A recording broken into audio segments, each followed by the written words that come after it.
It is the end of the road for Dr. Shawn Joseph. Under the terms of Joseph's buyout, today was his last day on the job. It was a road that began amid great hope for Nashville's first African-American director of schools, but it was a road dotted with legal and ethical potholes. Tonight, News Channel 5 Chief Investigative Reporter Phil Williams looks back at where Joseph's journey went wrong.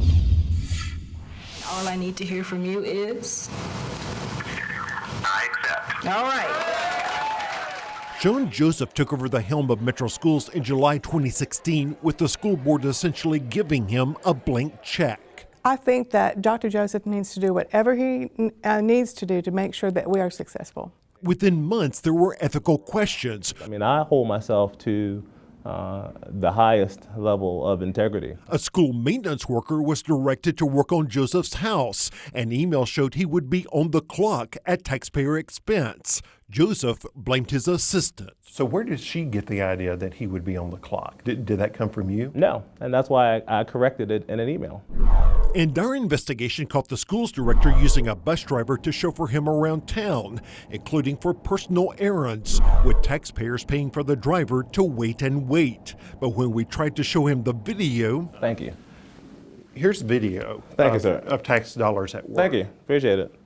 Thank you. Can you look at this and tell us what you think about whether this is a good use of taxpayer money? He walked out of the interview. This is one of the few districts where I've ever worked where the number of vacancies goes up instead of down. People are leaving.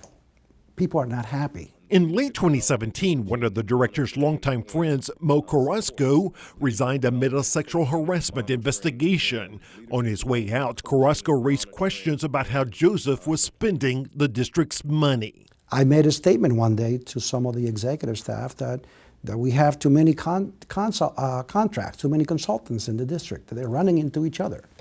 And I don't think that was taken very well. Our investigation later discovered that Joseph's team had hired consultant friends, sometimes without contracts, sometimes without getting the required board approvals. I take very seriously the allegations of misspending. When two school board members requested an independent audit last April, Joseph lashed out, accusing them of behaving inappropriately. It's a lawsuit when you are inappropriately pointing people out and making comments that are not appropriate. For this to happen to me, I feel like, yeah, it could happen to anyone. Last summer, two Metro Schools employees went public. The bullying continued, the retaliation continued, the sexual harassment continued. With horrific sexual harassment allegations against Principal Sam Braden.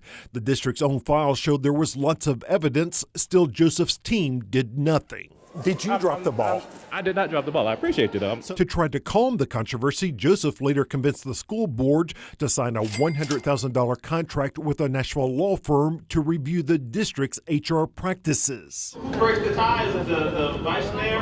Then a secret recording caught him hinting to school bus drivers that they should vote against vice mayor candidate Sherry Weiner, potentially in violation of state law. And I clearly think that at this point, learning about this information, we need to open up an investigation. In September, new school board member Fran Bush had questions about Joseph's continued use of a school bus driver as a chauffeur, while a bus driver shortage left kids sometimes waiting for long periods to get home from school. Shawn, you have lied to us over and over again. I'm just telling you, this is As Joseph's relationship with a few board members continued to sour. In Prince George's County, we look at our data very closely. Our investigation uncovered new questions about his ties to a company that got $1 million no-bid contract in violation of state law.